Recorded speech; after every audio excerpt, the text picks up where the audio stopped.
apa yang dikatakan lisannya buruk apabila dia berkata ataupun kita kata dia berlebih-lebihan. Okey? Dalam berkata-kata. Ya Allah, datang tadi nak hantar buah mangga je. Waalaikumsalam. Tapi dah jumpa wow. Tak apa-apa lagi sembangnya. Okey? Maka sekali lagi kekuatan yang nak dibangun, yang kita datang niat baik tadi, lepas itu sembang macam nak pensan. Bukanlah tak boleh bercakap. Sembang yang wajib-wajib. Okey, syukur Alhamdulillah ini tadi saya balik kampung. Ada bawa buah sikit. Inilah kita kongsi-kongsi rezeki Allah. Kalau tak cantik minta maaf, banyaklah benda di dalam kan. Kita tak tahu. Kalau baik syukur Alhamdulillah. Kalau tak baik pun ini tak tahu. Kita tak tahu. Kita minta maaf lah. Nampak ya? Cukuplah tu. Mungkin orang tu tanya bila balik kampung. Oh semalam kemarin. Tapi sekarang dah PKP tak ada cerita kampung dah. Okay? Jadi maknanya bercakap yang berkaitan je. Yang tak bercakap tak payah. Tak payah. Awak masak apa hari ni ya? Oh Allah. Nak tanya macam-macam. Jangan. Itu membazir namanya. Ataupun kita tanya banyak-banyak. Berlebihan dalam berkata-kata. Berlebihan dalam berkata-kata juga tercela. Bila tercela Allah benci. Jangan kata senang-senang je. Allah benci orang cakap banyak. Jangan bercakap benda yang tak diisi. Itu sebab Umi kalau di TV, Umi laju-laju dah tang. Supaya isi tak lari. Waalaikumsalam. Ini kekuatan yang kita nak bangun. Okay? Ada kalanya perkataan-perkataan itu tidak ada manfaatnya. Dengan cara berlebihan berkata-kata, okay? Perkara-perkara yang ada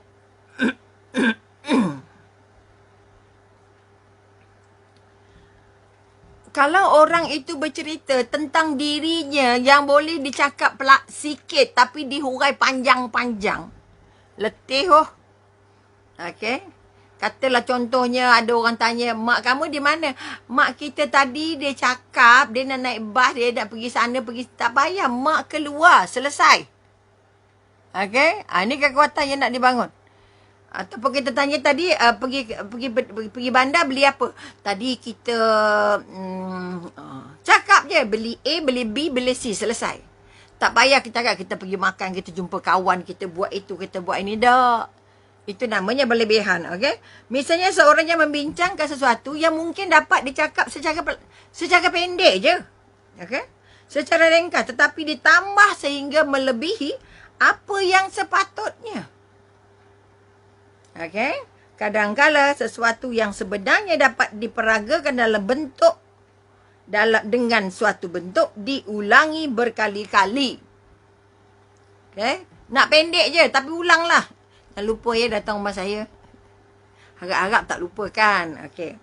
Jika satu tu dapat dipahami dengan satu ayat, okey, disebut 2 kali, okey, merupakan lebihan yang tidak berguna. Ulang rupanya pun tak berguna juga. Pendek je. Nanti datang rumah okey. Oleh kerana itu, kalau ulang-ulang itu juga maknanya dianggap tercela. Tercela makna berdosa dan Allah tak suka. Okey. Sebab melebihi dari yang dihajatkan. Melebihi dari yang dihajatkan. Cakap ikut apa yang dihajatkan saja. Dia nak tanya apa? Okey, jawab yang tu dah. Tak payah panjang-panjang. Mak pergi mana? Tadi dia pergi keluar. Tapi tak tahulah mak kita tu memang suka singgah-singgah sana, singgah sini lah. Dan tengok itu, tengok ini. Itu panjang. Tak payah cakap. Mak kamu mana? Mak saya keluar. Selesai.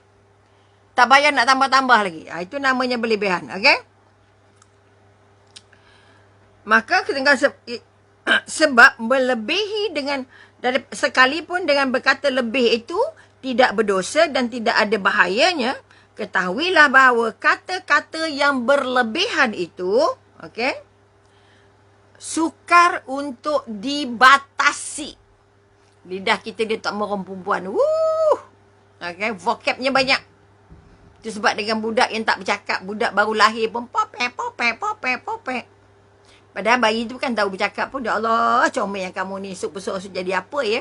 Ya Allah, apa doakan kamu ni gini begini. Wah Allah, dengan budak bayi je.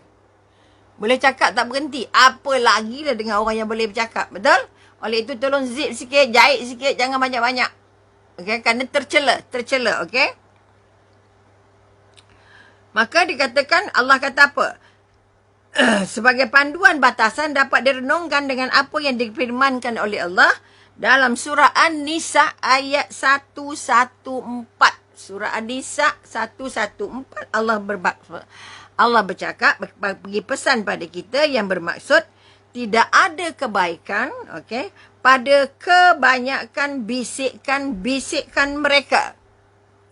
Kecuali bisikan-bisikan orang yang menyuruh bersedekah atau berbuat kebaikan atau mendamaikan antara manusia. Artinya nak sembang 3 benda je. Pertama tadi dia kata apa? Kalau bercakap tak ada apa faedahnya membazir, maka kalau yang boleh bercakap, yang dia menggalakkan, menyuruh orang bersedekah, menyuruh orang buat baik, dan yang ketiga mendamaikan kedua pihak yang bergaduh, itu dianggap percakapan yang tidak membazir.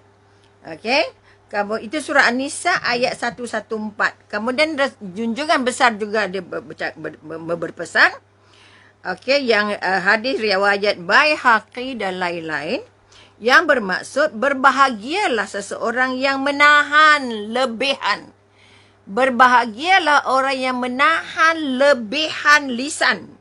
Lebihan. Artinya jangan banyak cakap.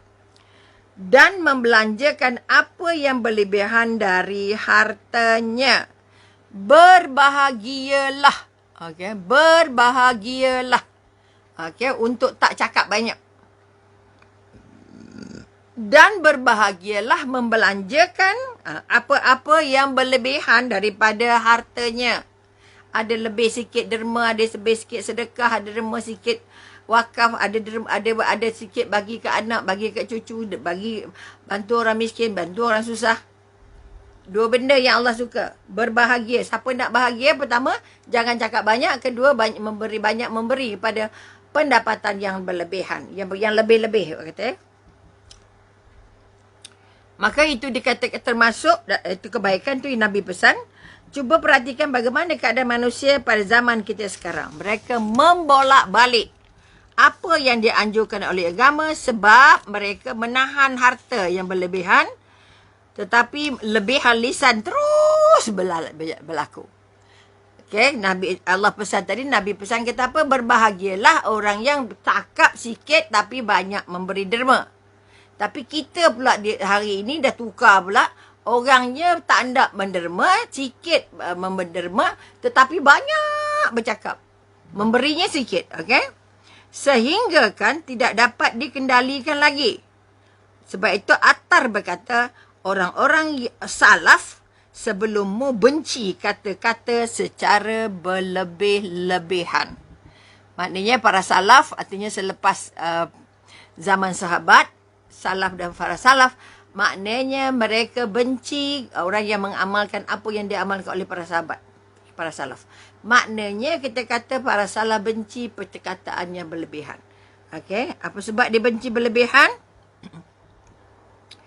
Kerana berlebihan dalam kata-kata itu adalah segala perbicaraan yang selain kitabullah, yang tidak menyentuh tentang Al-Quran, itu berlebihan lah tu.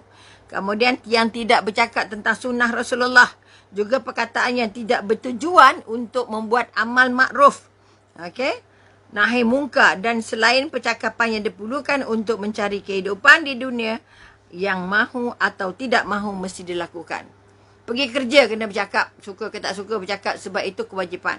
Tapi mencegah menyuruh kebaikan, mencegah kemungkaran, itu bercakap yang tidak dianggap membazir.